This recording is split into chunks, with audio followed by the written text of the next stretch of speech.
Radio Chutney, you're tuned in with me, RJ Himani, and after a very long time, I am back with Jagrati Mathur, founder, R Accounting Solutions. Hello, Jagrati.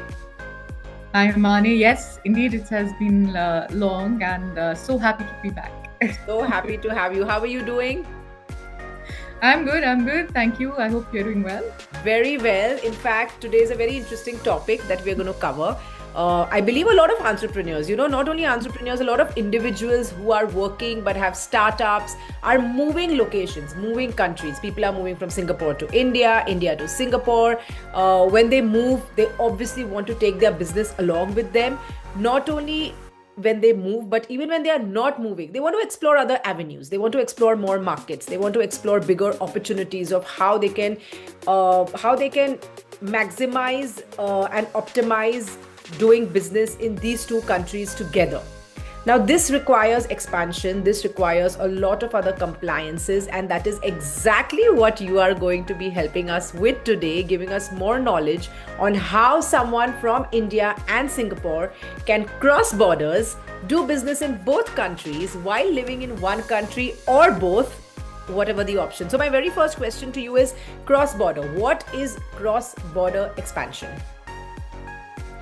So, as you rightly said, the world is moving towards cross-border. There are so many people, right, who are moving places, moving locations. Business are being global. So, cross-border basically refers to a company's strategy to grow its operations, its market presence, revenue streams, by entering in operating in one or more foreign countries. So basically, all these startups and SMEs, what they do is if they want to expand into another location or grow globally, right, then to gain competitive advantage or to expand their business, then that is called cross-border expansion. Basically, expanding your business from one geography to another. Exactly. And very important, how does one decide the right legal and tax structure for this expansion? Because obviously it's very complicated when you want to do these things. One is not able to do it alone and a lot of factors are involved. So how does one decide that? Okay, before we delve into that, I'd like to give few more pointers about this cross-border expansion. So before we jump onto the right legal structure, first thing that people should really understand is to choose the right location for you, right? So I would like to give a little bit insight that what are the things that people should really, or SMEs should really think before they move to any location. So basically, they should actually look into where the actual business growth is, Right. Whether you want to expand into that region, what is the locational advantage of that region, and how do they need to expand? Do they want to set up something? Do they want to acquire? Do they just want partners to expand, without entering the market? So these are some considerations that should be taken into account even before when we decide the right legal and tax structure for expansion. So currently, let's talk about two countries, India and Singapore, which actually we know that Singapore has always been attracting global talent in most of the HQs, and all people prefer to. It has suddenly become a hot market, and similarly, India with so many new startups there. Like India and Singapore are getting into so many treaties, and they are trying to benefit each other. And a lot of talent pool. There's exchange of a lot of talent pool. So I think let's take India and Singapore as base and talk about the right legal and tax structure for expansion. So, as I said, I think first consideration should be your business goals, right? You should define your business goals in the new market. Why do you want to enter the market? You want to test that market, right? Do you just want to hire a local staff who can help you with business development? Or do you think you'd be able, you want to expand your revenue base, you want to start generating revenue? Do you want a long-term presence in the market? Are you seeking funds locally, or or you just want this entity to route your investments to another entity? So these are certain considerations that you need to have in mind, and you should be very clear actually about your business goal. Why do you want to enter a new market, right? So that's the first step in deciding the right legal and tax structure. Once you've decided on your business strategy, right, then there are different structures which are available in India as well as Singapore. Since we're talking about these two countries, see, either you can open your representative office, your branch office, you can open a company, a private limited company, subsidiary, holdco. You can enter into a joint venture, limited liability partnership, so on and so forth. These are the structures which are basically, these are the structures which are available to expand in these two countries. Then what we should see is the tax implication, okay? Because most important is the tax benefit. Yeah. If you're expanding the market, in addition to the revenue and the opportunities that you're going to get, one of the the major consideration after this is how can I save tax, right? So let's talk about Singapore a bit here. So you know that in Singapore, corporate tax is 17%. We also have exemptions for new startup companies. There's no capital gain tax, there's no dividend, there's strong double taxation avoidance agreements that Singapore has with other countries, which makes it a very lucrative place to set up your business. So what usually businesses do in India or across, they set up their holding companies or sale offices here. They do their billing and everything here, and then they expand. So usually holdcos and sales offices, they all are based out of Singapore mostly. So basically Singapore is more favored for global HQs or a holdco. Yeah, then of course you have factors on how easy it is to transfer funds from one country to the other. So Singapore is relatively easy in terms of movement of money, so that is why it is one of the most favored places to have establish businesses. Right. Same for India. People do go to India for different reasons, but it's just an example. I'm just using Singapore as an example since we're talking about India and Singapore. So it has some advantages when you're trying to come from India to Singapore. Great. Okay, so Jagriti, cross-border cash flow, forex risk, and taxation. Very, very important. How do I manage this between these two countries? Cross-border cash flow, forex risk, and taxation in any country for that matter, if you're doing any cross-border expansion, is that just plan your fund flow and invoicing, right? Which country do you want to have your invoicing in? So usually it's the country where the tax rate is low, right? So that ways you have that leeway of tax, right? Then also you need to manage your forex risk. You have to use these multi-currency accounts, monitor the volatility of the currency between the two countries. If we talk about India and Singapore, use hedging techniques. So these are the things with which you can manage your forex risk.